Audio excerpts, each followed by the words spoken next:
Coming up this week on the Course of Life podcast, our front nine begins with a historic, monumentally amazing win on the PGA Tour from an extremely young winner, plus a familiar face in the winner's circle at the LPGA in Orlando, which is where we are headed this week. That's right, it's PGA Show week right now. As you're listening to this, we tackle all our plans, everything we got up our sleeves for what should be a fun week of content indeed in Orlando.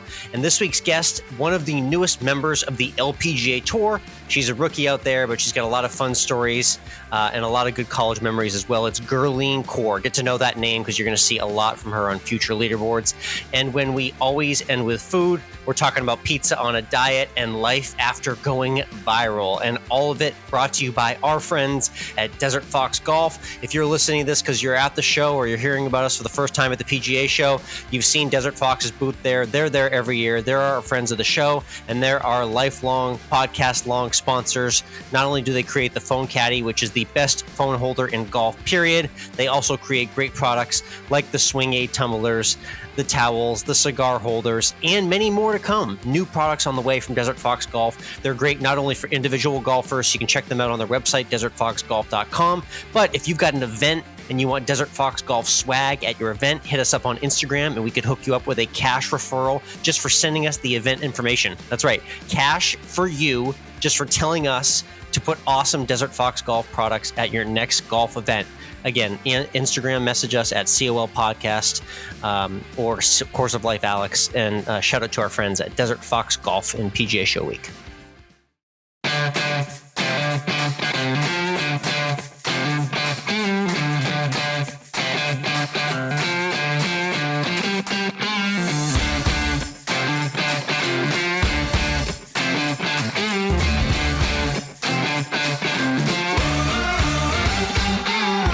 Hello, interwebs, and welcome to Course of Life. We are proud to be presented by our friends at Desert Fox Golf and the Live Take app. I'm Michael, he's Alex. And Alex, let's tee off with the big breaking news out of Sunday. That is 20-year-old Nick Dunlap becoming just the fifth amateur since 1940 to win on the PGA Tour. Wow. He takes the 2024 American Express, a field that was loaded with talent, and he just soared to victory, including a 60 during the third round on Saturday. Nuts. He was able to hold it together for a 70 and win by one stroke over Christian Bezuidenhout. Wow. Unbelievable stuff, and a crazy headline that none of us had in any of our bingo cards. No. That's for sure. We were all focused on PGA versus Live and what star will do what and who's going to win the majors. No one was talking about just some random breakout star, a freaking sophomore in college at the University of Alabama, stunning and creating history like this, an amateur winning on the PGA Tour in 2024, something absolutely no golf fan had in their brain at any point leading up to the season. No, and maybe we should have thought that Dunlap was going to maybe do something here. I mean, he actually has... he won the 2023 U.S. Amateur, so he already is in the Masters, the Open, and the U.S. Open. So we already know he's a very good player. Will he go pro now? We don't know. There's a lot of decisions. Big question. Yeah. That's an interesting question from here. So basically, he is now a member of the PGA Tour, and he can just keep it that way as an amateur. I believe because of some sort of exemption rules, I don't know if he can get into any more than like 12 events for the rest of the season. But regardless, because of him being a winner, he gets into all the big ones. So he's immediately put into a plateau of golfers that is very unheard of for a 20-year-old amateur. If he were to go ahead and tomorrow become a member and go pro, he gets everything that comes with being a winner on the PGA Tour. He gets his card until through the 2026 season. He gets into the signature events this year. He gets into the majors this year. If he were to lose, and that's only because he won the American Express, though, because he would lose everything as being an amateur and the winner of the U.S. Amateur if he were to go pro. So those there's things, like this give and take, but because he just won the American Express, there's really no reason not to go pro at this point. Yeah, the Amex win kind of cancels out a lot of the negatives. It sounds like it kind of evens the playing field out for him. A great problem to have regardless, but this was something, because what always happens in these scenarios, Mike, is the amateur contends in an event. You know, you see him on the leaderboard. The thought comes to mind, wow, no one's done it since freaking Phil Mickelson in 1991. That was the last big amateur to win on the PGA Tour to my memory. And, you know, usually they fall off on Saturday or Sunday early, gets the better of him. He even hit in the water on the 7th hole on Sunday and still bounced back in marvelous form to get the win done. It was very much in doubt all Sunday, but he cruised when he needed to on the last couple holes, clutch par save. He's in history forever. Nick Dunlap, get that name on your radar, big time. So he is the 5th amateur to win on the PGA Tour since 1940. You said Phil Mickelson. He was the last one to do it at the 1991 Northern Telecom Open. Yeah, Tucson. Now, 3 other guys have done it since 1940. Okay. Can you name at least one of them? Oh, God. I was scared you're going to ask me something like this. I'm going to need a hint. I'm trying to think of who was a preeminent amateur in like the 70s or 80s. I'm trying to think. I'm going to, which I'll give you the hint will be these guys. So each of these guys won one of these events. The 1954 San Diego Open. Okay. I'm probably out on that one. All right. The 1956 Canadian Open was won by an amateur. And the 1985 Western Open was won by an amateur. Western Open. Is that like Lee Jansen or something like that? No. Who was that? Who was the 85 Western Open champion that was the amateur to win? Was Scott Verplank. Oh, yes. That's the guy I would think you could get off this list. Yeah, that was a good one. Oh, good stuff. So 5 guys. Who were the other 2 random old-timey names that I don't know? Who's the Canadian?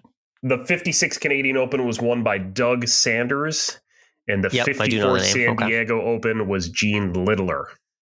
Oh, Gene Littler. Wow. Another throwback name. Fun fact, I walked 18 holes with Gene Littler as a little kid. He was playing alongside Arnold Palmer at the Champions Tour event that I used to work at as a kid. Usually that story is I walked 18 holes with Arnold Palmer is the way you tell it, not both Gene Littler. So. Exactly. Both of them in the same group. What a life. A crazy life I lead. But regardless, good little nugget there. So 5 amateurs have got it done. Nick Dunlap becomes the 5th amateur to win on the PGA Tour at 20 years old. Stunning stuff.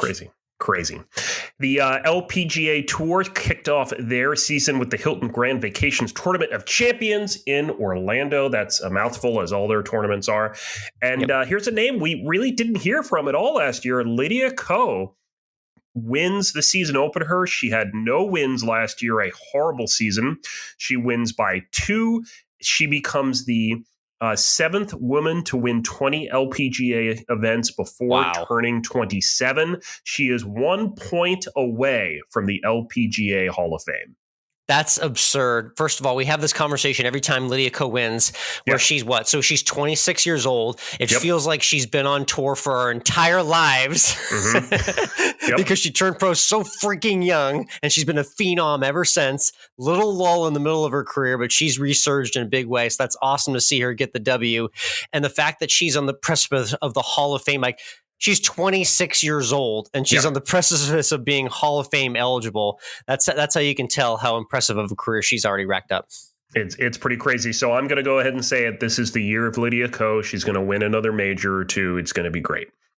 Yeah, it was fun to watch the action, and Lydia Ko just dominated. I saw Gemma Dryberg on the leaderboard, past guest on the show. She's always up there with high finishes. One thought for Golf Channel and NBC, would have loved to have seen a little bit more of the celebrities in action. There's a great celebrity field there. We had Alfonso Ribeiro, a.k.a. Carlton there. Our friends, Wells Adams, Robbie Amell, Kevin Millar all played like we mentioned last week. Didn't get too many celebrity shots on camera, though, so hopefully they show more next time around. The DP World Tour was still in Dubai. Rory McIlroy made up for last week and not winning last week. He's got a W now under his belt in Dubai, winning at the Hero Dubai Desert Classic, defending his title. So he's a second place finish and a first place finish in 2 weeks on the DP World Tour. Will Rory McIlroy win a major on the PGA Tour this year?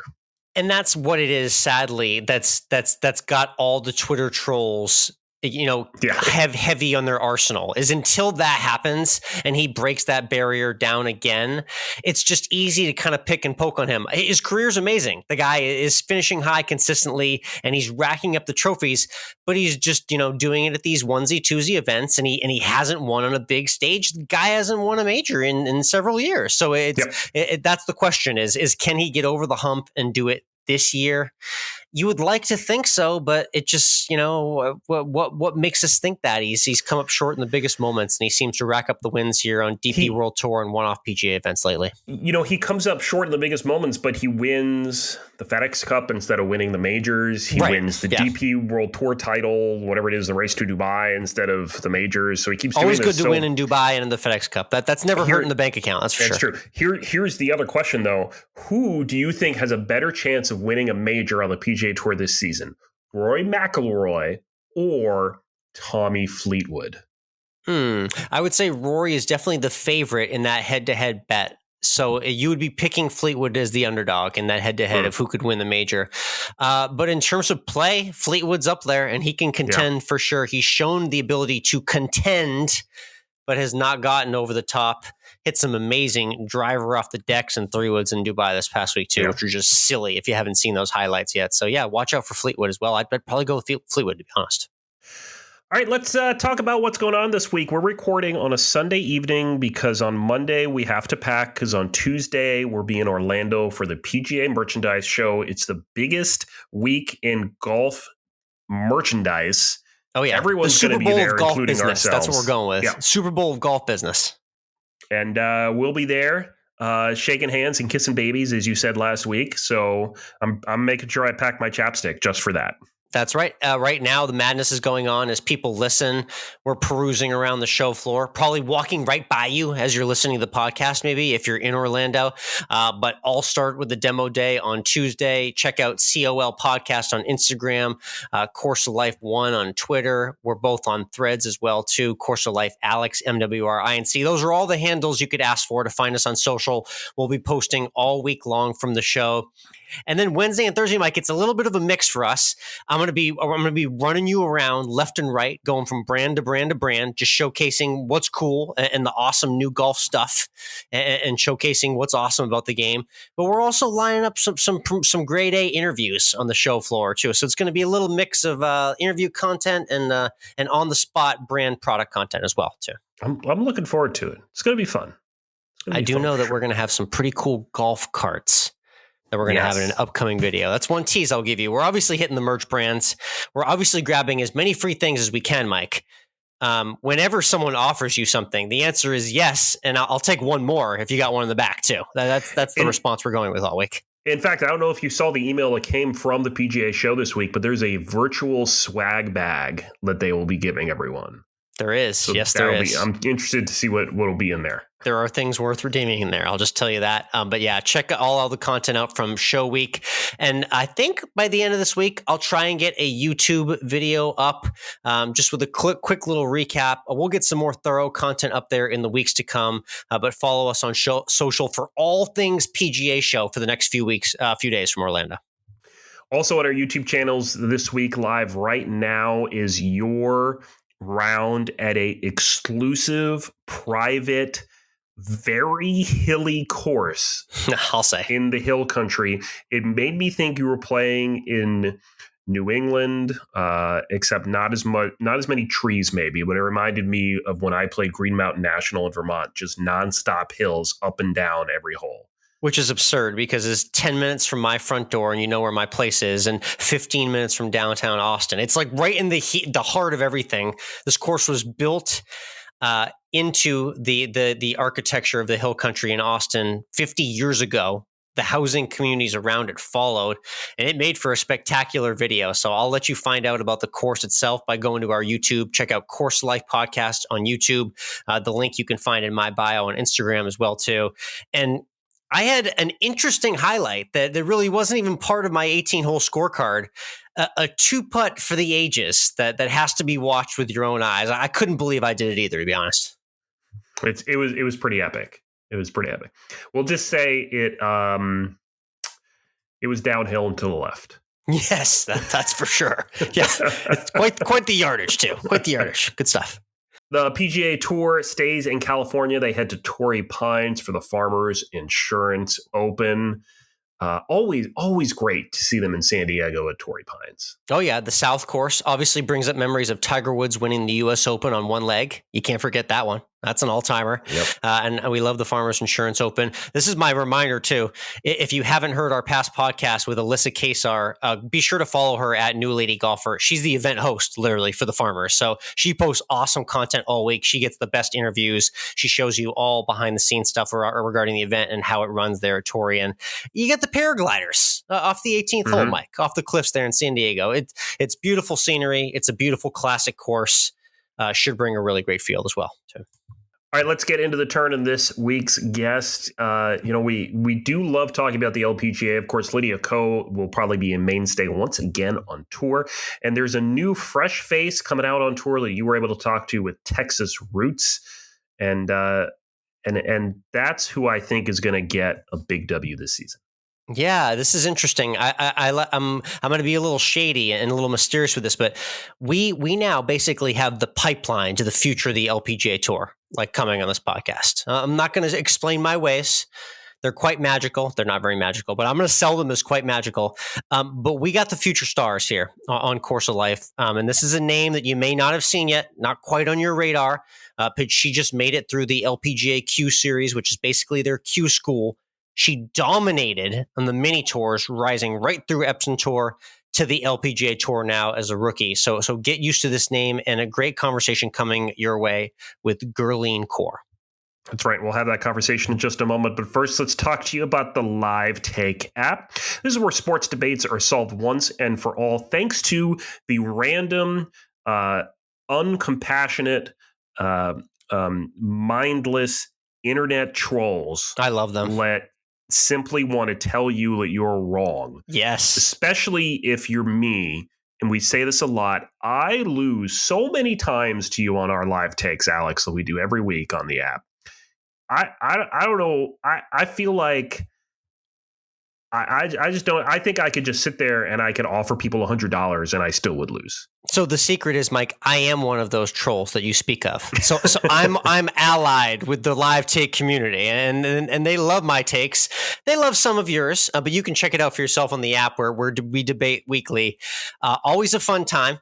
5-minute hot takes. We keep it simple, straight to the point. Golf, sports, pop culture, anything that's going on, we cover it on the Live Take app. That's right. You can find us there. COL Podcast Alex, COL Podcast Michael. It's Live Take. Challenge us. Drop your own takes. Challenge your friends as well on there and let the internet decide. Live Take. Download it in your app store today and let your take be heard.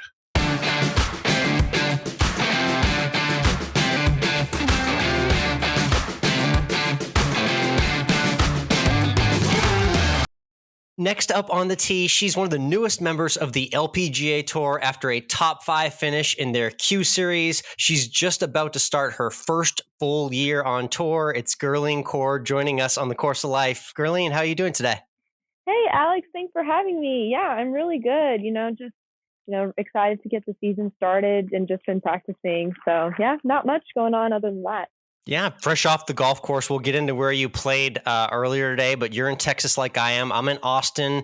You spent your college days right up the road in Waco playing for Baylor. I'm curious, think about like day one freshman year when you got on campus at Baylor versus leaving. Like, how much development did you have, not only like as a person, but with your golf game? Oh my God. So scary day one going to school. Like, also because I went in a semester early. I was supposed to be a senior whenever I went into school. So I was still like 17, like supposed to be a senior. We had, I think, like one player transfer when I was like in my my like beginning of senior year. So my coach was like, hey, like, would you be willing to graduate early and come? And I was like, sure. And then I felt like it was a great decision at the time. And then when I went in January 1 or 2, like when I had to go like start moving into my dorm, I was like, this is really scary. Yeah. But yeah, it was a great experience. Like my freshman year, we made it to nationals and we actually were in a playoff against the one that ended up winning, Arizona. So that was really just a really cool experience. But yeah, like the development, I would say, like I still remember nationals, like, that final day that I was playing. My team didn't play that great, so I actually ended up playing as an individual. And it was just really special because like my coach walked with me for 18 holes and they all came to watch. So it was like a nice finishing.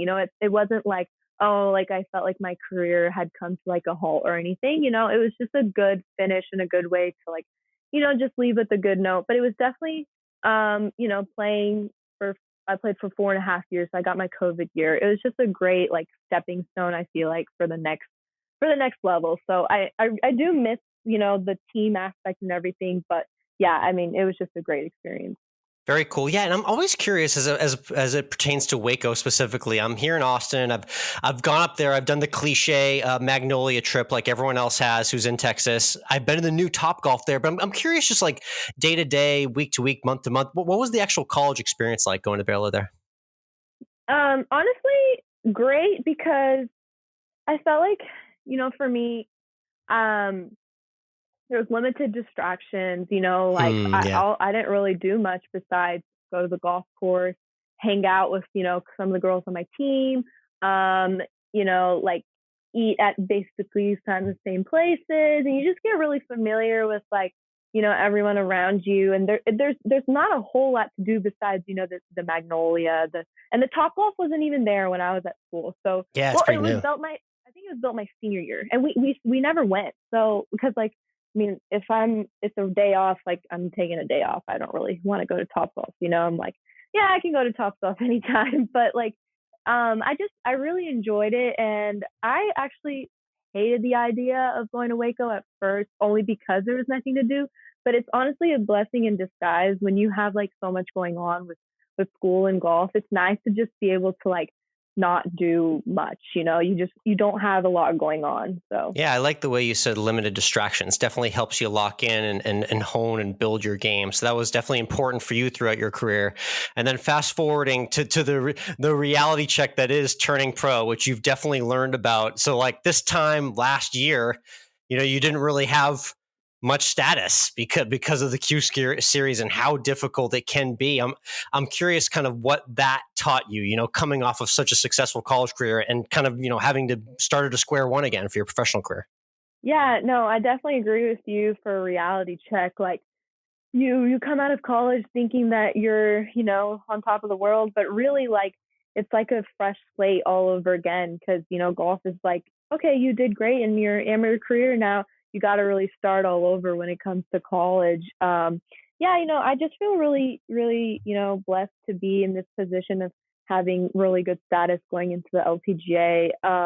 Like I had basically no status last year at this time. And I really just tried to like keep my expectations low for the year. Like my only goal for 2023 was to be able to like play well in Q school. Like I played really, really just like, really nervous during first stage in 2022. That's never fun. And I had COVID like a couple weeks before. So my game was just really rusty and I didn't feel great. So it was just like a combination of like rust and nerves and, stage one, I was like, wow, okay, well, I got to start all over. And it almost felt like, it was devastating that I didn't have any status, but honestly, it just taught me to like be able to start from, zero and then make my way up from there. So definitely. Yeah. And it's been pretty meteoric. And I'm impressed to kind of cross sports and give a little bit of a baseball reference to our sports fans out there. In terms of the minor leagues and women's professional golf, you got from the Women's All Pro Tour, which I would kind of call AA, and you got your opportunity at AAA in the Epsom Tour and made the most of your starts. So the real easy question is, what's been working to kind of help this meteoric rise here in the last, 6 months? I would say I've just been really consistent, like with my mentality going into events, and then like just really trying to hone in on, not being so aggressive and just playing golf, like really not focusing on anything except for like, okay, like I'm here at this tournament. My goal is to play as well as I can. If I miss the cut, it's going to be fine. If I win the tournament, it's going to be fine. Like it's not it's not life or death really if I play well or if I don't play well. So I've really tried to, like, especially once I graduated college, like just trying to find other things that, like, interested me and like distract me from like pressure. I just try not to really so hone in on the pressure of things, which I think is going to be really key for me going into the LPGA too. Like, a couple missed cuts, it's not going to be like the end of the world or anything. Oh, like, yeah. But like really just, I feel like I'm pretty accurate off the tee, and I'm a great putter, and really honing in on my wedge games and stuff from the last year. So yeah, just kind of those combination of things. I like it how you say you're a great putter, because a lot of people will say they're a good putter, but I like the way you said great. Emphasis on that. Definitely the most important part of the game for sure. Let's talk a little bit about the Q Series itself for people who don't understand exactly how that works. Break down kind of the Q Series and what a grind that is to get through it with the status that you had. What were kind of the most difficult or moments filled with adversity throughout the Q Series for you? Yeah. So Q Series, you basically have to make top 45 to get status. And I think the field this year was maybe 110, 120. And I mean, it's arguably the toughest tournament of the year. Like, I don't think it got above, one of the days it was maybe 65, 70, but the rest, the average was at least 55 to 60. Oh, wow. Okay. Yeah, so it was cold, and we got rained out one of the days because it was raining so much. Like, the golf course was almost like a sloppy mess after I think it was the third day. I'm forgetting now because it was 6 rounds. So there's a lot of days and a lot of rounds. It's easy to confuse them all. Yeah. Yeah. So 6 rounds. So one of the days got canceled because it was raining so much. And I mean, we played lift clean in place because it was just so wet. So that was one of the biggest things also. I feel like, just having to navigate the conditions and like the weather and everything. But yeah, my goal was just to really play as well as I could. And then like not even get ahead of myself till the very last day that I made the last putt, like not real. I'm not a leaderboard watcher, so I never really knew what place I was in. Oh, okay. But like I just really tried to tell my coach, like, we're going to try and play as best as I can, because like the higher you finish, the more events you will kind of get into, because it's all based on your status for that tournament. Like a lot of events that, like, since I finished like 5th, like I'll probably get into a little bit more events than the person who finished like 25th to 45th. So it's quite an advantage, I would say, that I played as well as I could the last day. So definitely. Yeah. Great to see and great to hear. You're going to give yourself that opportunity right off the bat for your rookie season. So people have talked about it and shown it on social media, but this LPGA travel schedule, Gurleen, it's for real. I'm sure you've seen the plane flying all around for every stop that's coming up this year, but I'm curious, what's maybe a favorite early tour stop in the next couple months that you might be looking forward to playing here in your rookie season? So I'll find out within the next week if I go to China or not, but I would say that's the one I'm really looking forward to if I get in. But besides that one, I would say Palos Verdes, because I played that tournament like my freshman, sophomore, and junior year, and I love going out there. I mean, it's so beautiful. The golf course is so much fun. So it's just really familiar, and I think like LA is just so much fun too. So I'm looking forward to that one. But there's quite a few that like I haven't really been to. But I went to go play Bradenton Country Club. Like that one was nice. It was just, Florida, pretty straightforward. Yep. And then obviously Chevron, if I got into that one would be like amazing to play in my home city, almost, like not home club, but at the same time, like I know that area so well. So that would be amazing too. And then they have the Shadow Creek. That would be great too. I just have to play well enough to get into it. So, there's a lot of cool places that I could definitely go to, but no Hawaii in the beginning of the season, which is different than normal. But that was one I was looking forward to, but that will be in November. So. Okay, cool. Yeah, there are a lot of different cities you mentioned there. And you hinted at Chevron, which is in the Woodlands. I got to go there earlier this year and do some content interviews there. You said that you just got off the course at Carlton Woods where it's hosted, and that's pretty local to you. So I guess what kind of in your head, what do you think it's generally going to take for you to make sure you're playing in events like that and the other majors the rest of the season? Yeah, I mean, nothing really dramatic. I feel like I need to change about my game. Like I just really need to play well as I can, and just go into every event with a good mindset and stuff, and just kind of adjust based on the conditions and everything. But like playing, yeah, like so I played it just, I just finished earlier. The course is playing a little different. I would say they changed a lot of the bunkering, which is good because actually like the bunkers are really nice to hit out of now, but the greens were so firm. Every shot that I hit was rolling out like 10 to 15 feet more than I was used to. Yeah. Just so it's super firm right now. So I'm hoping by April it will soften up a little bit. Otherwise, like having some long hybrids and stuff into those greens is going to be definitely challenging. But yeah, also playing it when it's cold and windy and wet, like it's not also very fun. So definitely should be a lot nicer in April. So that's your first mini goal is for us to see you out there in action at the Chevron and the Woodlands for sure. And then one other one I want to bring up for you. My original hometown, I grew up in the Boston area. If you remember any golf from your younger days, they used to have a PGA Tour event at TPC Boston. I saw Tiger and Phil duel there and Tiger and VJ back in the day. And you guys, the LPGA, are going to bring back an awesome event there that Labor Day week. Have you ever spent any time in Boston? You know anything about golf in the Boston area at all? No, except for it's probably going to be beautiful and amazing because bent grass is just so much better than Bermuda. Hot take. I don't know.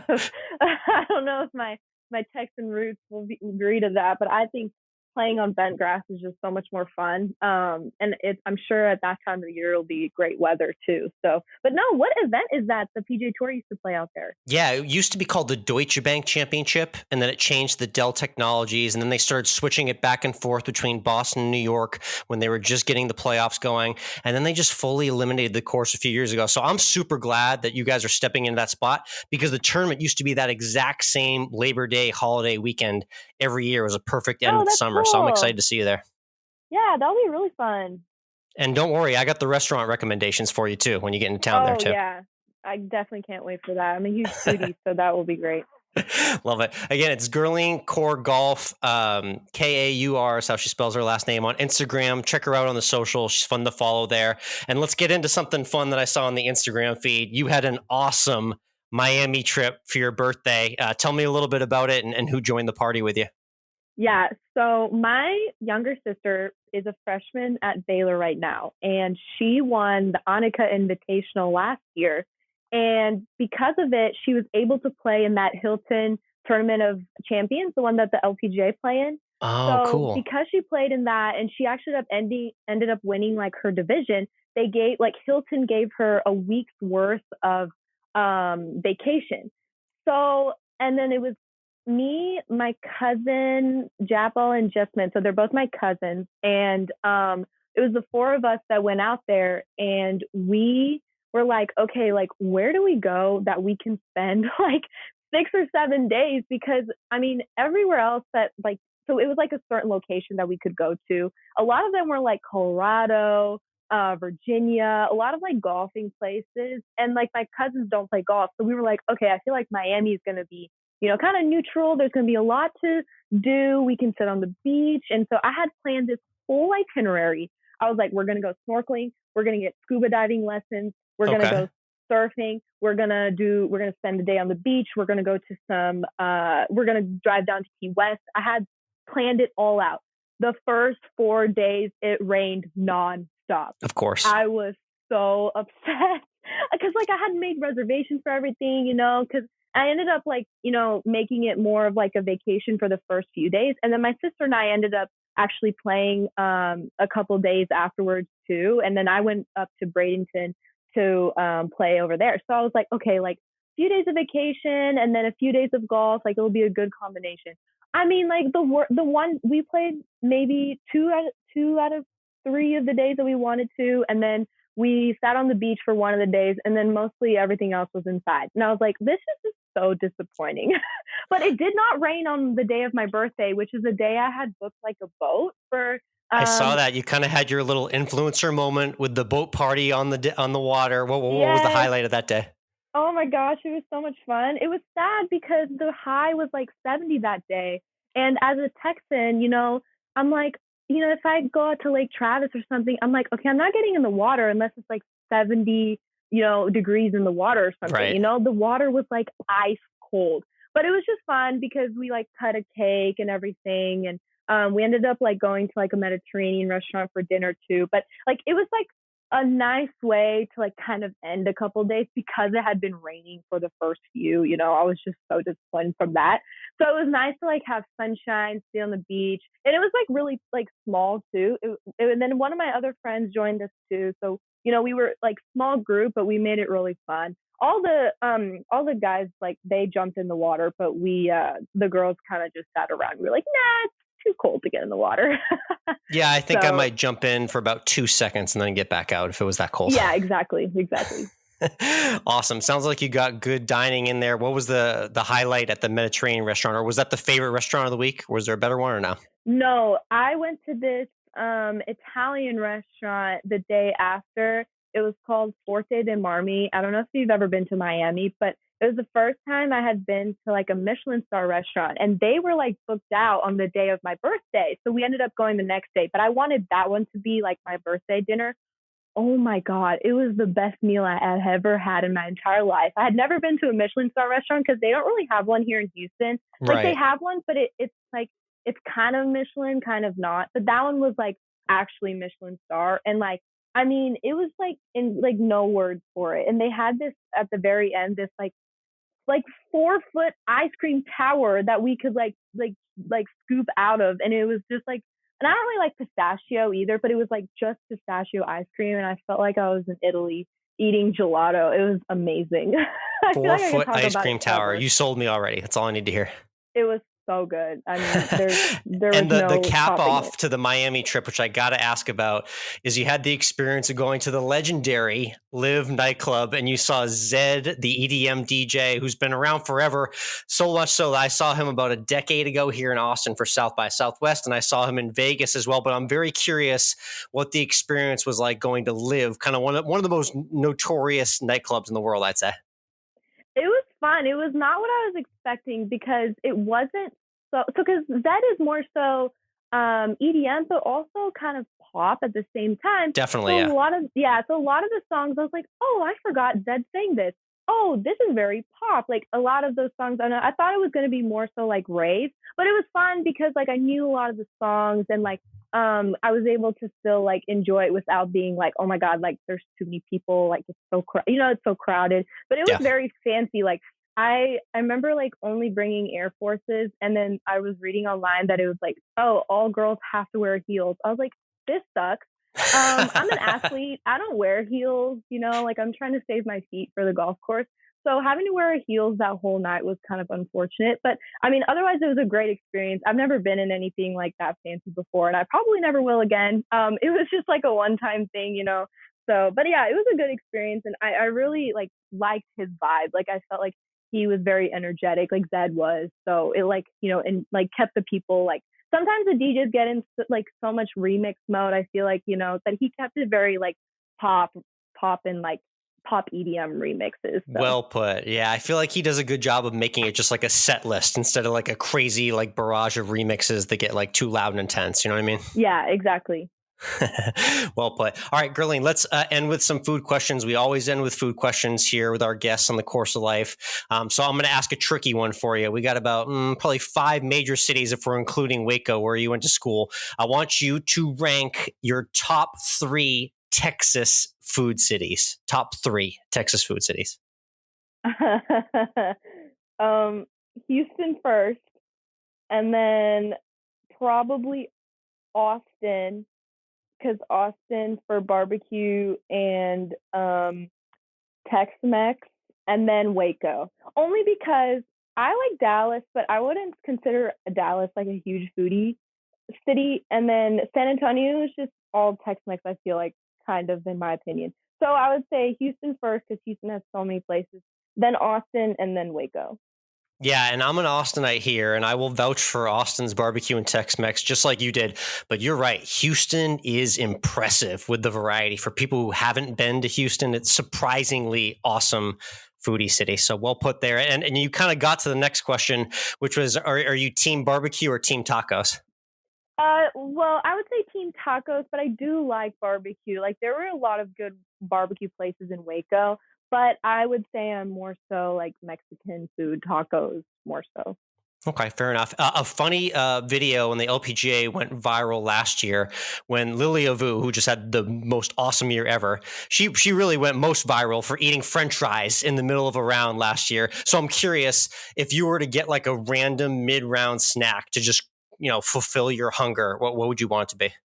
Oh, that's hard. So like what I normally eat or anything? Anything. I mean, Lilia Vu certainly probably wasn't expecting to eat French fries that day, but she took them. She took them with the opportunity, right? I would say probably like it would just make my day if I had like a slice of pizza and a Coke. Like I think that would just like really make my day if I'm playing, and then I just had a slice of pizza, or maybe some ice cream too. I'm a big ice cream person. Probably easier to eat on the course too. And that segues perfectly to our 19th hole question, which we always end every interview with. So when you get in the clubhouse though, say you're at your favorite home course, maybe it's Carlton Woods. I've heard great things about the food in there, but what's your favorite meal and drink to order after you finished an 18-hole round or a long day practicing? I would say, I mean, so Carlton Woods has these really good like loaded nachos. But anywhere else, it would have to be like either a chicken quesadilla or like a grilled chicken sandwich. Because I feel like clubhouses do a really good job. And you can always guess like how good the food is based on their fries too. Like if a clubhouse has good fries, that's how you know the food is really good. So I would go with sandwich if the fries are really good, or quesadilla. Yeah, the fries are a good barometer. Very well put. Gurleen, thank you so much for hopping on, spending some time with us. Excited to follow you for the rookie season. First goal is we'll hopefully see you at the Chevron and more tournaments to follow, and best of luck with the rookie year. Thank you so much, Alex.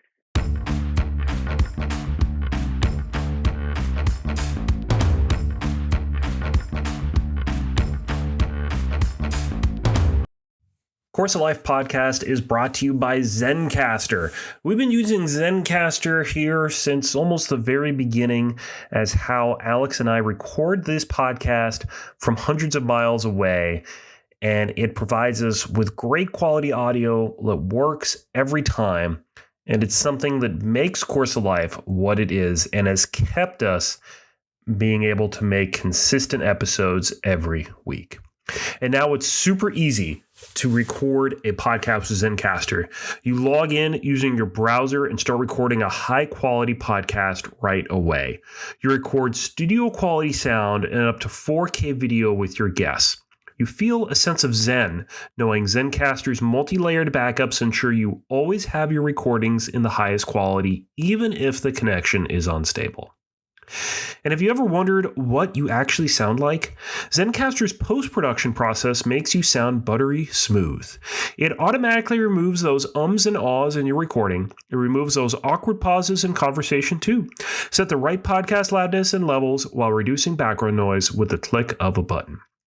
Head on over to zencastr.com/pricing and use our promo code Course of Life to get 30% off your first month of any Zencastr paid plan. We want you to have the same easy experiences we do for all of your podcasting and content needs. Again, that's zencastr.com/pricing and our promo code Course of Life. Zencastr, it's time to share your story.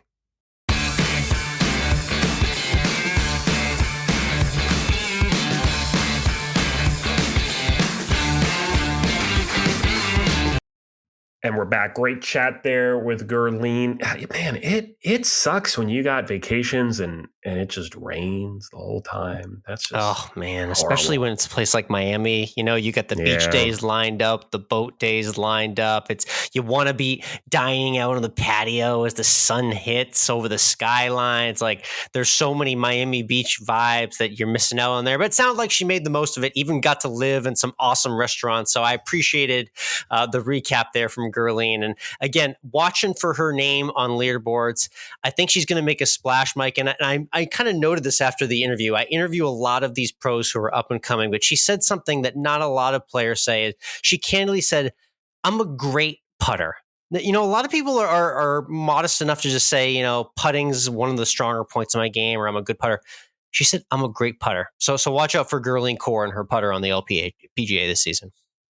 If you like that chat with the Gurleen plus everything else we do here on this podcast, make sure you punch that subscribe button. Give us a thumbs up, 4 stars, a rating of your choice. Share with your friends. Let them know how much you love what you're listening to. It really helps us feel good about ourselves, and we need to feel good about ourselves. A little positive reinforcement doesn't hurt anyone, especially since you're listening, enjoying, consuming a little bit of our content right now. We thank you for stopping by. Make sure you follow us on Instagram and Threads, COL Podcast, Course of Life, Alex, MWRINC. Alex is on X, formerly known as Twitter, Course of Life 1. We're on YouTube, Spotify, Apple, iHeartRadio, all those fun places. Wherever you're listening to us, you can do it there. And check out our Instagram, Always End With Food, where you can check out cool shots of food that we take, because we always like to talk food. We'll talk about that in a little bit. But first, let's talk a little college basketball, because a record was broken this weekend in the NCAA when Stanford coach Tara VanDerveer set the win record. It's going to keep going up this season. She has 1,203 wins in college basketball, more than Coach K. Just incredible. Yeah, and I'm wondering, like, geez, where like Pat Summitt and Gino Auriemma sit on that list as well, too, because those are the titans of women's college basketball. So very cool, Mark. And just that number alone, just saying that out loud, that a coach has won over 1,200 games as a coach. You know, you only get 30 something, maybe 40 something if you're lucky in a winter college basketball season. So you can do the math there, and it shows what a legacy Coach VanDerveer has built at Stanford. Yeah, it's incredible. It's incredible. And also at Stanford, of course, 3 national titles, 14 Final Fours, 25 Pac-12 regular season titles, and 34 trips to the big dance. So for sure. I think she's a lifer. I mean, she's been around. Good. She takes that team year in and year out to the tournament. One of those teams that, they don't have maybe the panache of like a UConn or a Tennessee or now a South Carolina, but they're always in the mix. So shout out to her for being now the all-time winningest coach. Let's stay in college and move over to the pigskin side, because I just want to ask, how do we feel about Alabama now that they're losing everybody? All the players are in the transfer portal. They lost their top quarterback recruit to Ohio. What is going on after Nick Saban's retirement? Is Alabama no longer a powerhouse? I like this. This is kind of like the Kirby Smart Georgia fan side of you that doesn't really exist, but you're playing it up nicely right now. It's like this is what the Georgia Bulldog fan base sounds like. Alabama, the sky's falling. Let's do that conversation. And Saban's gone. They're losing recruits left and right. I think my Texas Longhorns here in Austin got a couple of Alabama recruits. That shows you where things stand right there. So they brought in Kalen DeBoer, the Washington coach who led them to the playoff, to replace him. Those are big shoes to fill, though. Those are some high standards in Tuscaloosa. So I'm not sure if he's going to be able to fill Saban's shoes in year one. The other question that's been circulating is this transfer portal bad for college sports, because these guys can now just kind of change whatever they want at the end of every season. And it really has changed the game and the way it's played, because these guys can just top off to another team at the end of a season if they're not happy anymore. Yeah, and it's now like a rare thing for a quarterback to be like, oh yeah, no, I'm not going to the NFL. I'm not in the transfer portal. I'm actually just staying at the school I'm at and playing another year. Really shocking breaking news there. That hits the headlines on ESPN just as much as the transfers do. So it just goes to show you how easy it is for college athletes to move. And I honestly, candidly, it does take a little something away. Mainly for me, just from a betting standpoint, it's like hard to figure out like who's on what team every year. This is like being an NBA fan, basically, watching college football. You never know who went where when the season starts. It's just crazy. And then you never know if they're actually going to play in the NBA with all this load management crap that they're doing now. Seriously. Yeah. That's another day.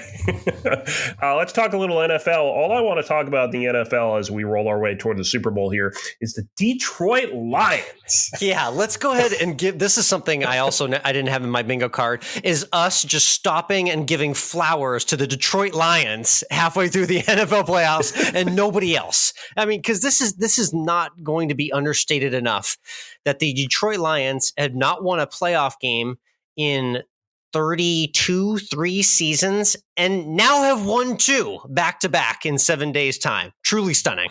It's just incredible. I'm just like, if the Detroit Lions don't win the Super Bowl now, I don't know what I'm gonna do. It's gonna be a sad little bit. Do you remember, how sad I'm gonna be? This is not how sad I'm gonna be, but do you remember when the Giants beat the Patriots to end their undefeated run? No, I don't. Yeah. Well, I had a roommate in college who then didn't talk for months after that game because he was so depressed. I remember that roommate, and he's a lifelong ally of mine just because of how diehard of a fan he was. I might be that, even though I'm not going to actually do this. I might be that upset. I might just come on the podcast and be silent for a couple weeks. It's insane. And you just think about that Lions franchise and how sad it has been. Remember, they had the unicorn of Barry Sanders, and he was just done with just losing on the Lions. He just retired early. Okay. And then they had the unicorn of Calvin Johnson at the wide receiver, maybe one of the greatest wide receivers of all time. He lasted 7-8 years there, and he's just done with life in Detroit and retired early too. They've gotten nothing to go their way in the last few decades. Do you think they'll sign Deion Sanders to a one-day contract for the Super Bowl if they get there, just so that if they win, he can get a ring? Yeah, seriously. Awesome stuff. Freaking HCDC head coach Dan Campbell, not the guy I thought would be succeeding at this level, but like pretty much 3 years to the day of his introductory press conference when he said he was going for kneecaps as the head coach of the Detroit Lions. Here he has them in the NFC Championship game. So yeah, thank you for just stopping and giving flowers to the freaking Detroit Lions who are in the NFC Championship game. Timestamp that one. Wow. Crazy. All right, let's hashtag always end with food. Yep. Food segment to end every Course of Life podcast. You heard him earlier. It's at AlwaysEndWithFood on Instagram. If you just want to check out our food pick musings, we try and keep all the food stuff over there because I know people don't want to get too over inundated with it. I had my tacos on a diet secret last week, Mike. Now I'm going to run by my pizza on a diet for you. What are your thoughts on that?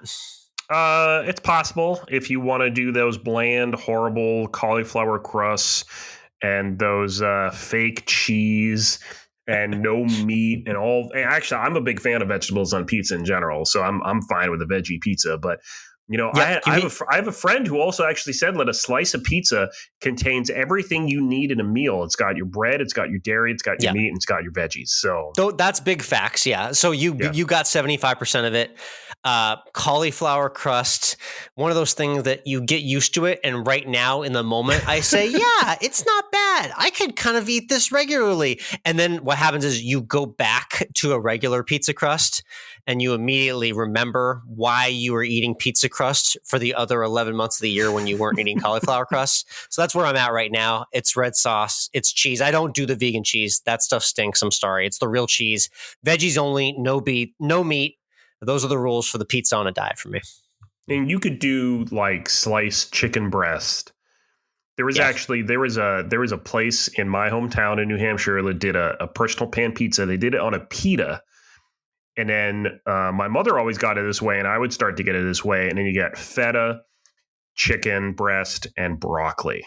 Oh, wow. Like kind of a little bit of a Greek vibe there. I like that. Yeah. And just a little bit of olive oils, on the base of it, just to give it a little bit of something going on there. And that was great. That was fantastic. Love it. Yeah. So that's my pizza on a diet plan. Now we need to get to your saga from last week. As people might remember in last week's podcast, you went super, not regular. Yeah. You went super viral. Amazing. So I think we said that when we recorded the podcast, you were at one something when we recorded last week. 1 million. It has plateaued at 1.5 million views. Absolutely insane. You were at like 140, 50 something thousand. And I said, I think you'll double it by next week. Well, you tenfolded it. And when you hit that 1M, that's some rarefied air. I started blasting Lil Wayne, a Millie classic track. So I'm guessing you got the place in the Hollywood Hills and you've already got a couple golf trips planned for us. What kind of car are you getting now that you're a viral celebrity? Well, how's life now? I'm keeping, and you're going to see it at the PGA Show. I'm going to keep driving my 2012 Subaru Impreza with 120,000 miles on it. Jesus. So life after viral, your life has not changed, it sounds like. My life has not changed at all. But hey, I am much more open to selling my soul now that I've hit over 1 million views on a video on Instagram. So if someone wants to get me a car that I can then promote nonstop on my channel, I'm more than willing to do that. As Yeah, long I mean, as it's I not, think as like long I as said, it's not a Tesla. I'm not doing a Tesla. It starts with the baking companies, to do the little inside baseball. We got to start leaning on them right now. You're a mass content viral producer in the baking world, so we're just going to send the screenshot and frame of that 1.5 M and nothing else in all of our emails now moving forward. That'll be our context. But life after viral, it looks like you're recluded to a normal life now after your viral moment. Do you have a second hit in you? Is the real question that we're all asking. Well, I mean, we took a video of myself and Katie, the owner of the bakery, did a video of the Boston cream donuts that we did on Friday, which were spectacular. That looked awesome. Yeah. And that video has over 10,000 views. So not bad. I mean, that's still, if this was 2 weeks ago and I had 10,000 views, I'd be very happy right now. But part of me is like, only 10,000. The goalposts have moved for you tremendously now. It really has. That's what's changed for me, is that now I'm having videos that only get a couple thousand, and I'm like, what is this? This is a failure. It's that drug. It's that drug. It is. And then in case you didn't realize that I was human, I had a horrible day in my kitchen today. As well, a horrible Sunday. As I said, I think you were starting the challenge. Remember, we talked about this challenge a couple weeks ago, where you're just going to challenge yourself to new things that come across your pipeline, and you were going for an eclair, right? Yeah, I was going for an eclair. I got a recipe from a peer at the bakery, and I made on Saturday I made a hazelnut pastry cream, which was spectacular. And so on Sunday morning, I made my eclairs. I made the pâte à choux dough. I put it in the oven. It baked. It didn't spring as much as I hoped it would. I took it out of the oven, and they deflated faster than the Cowboys in the playoffs. Oh, dear. The rim shot joke as well, too. He'll be here all week. Try the veal, ladies and gentlemen. Wow. So complete failure on the eclairs. Both pans came out atrocious. I don't know what happened there. There are a lot of different things that could have happened. And then I was like, well, I have this pastry cream. I need to do something to save it.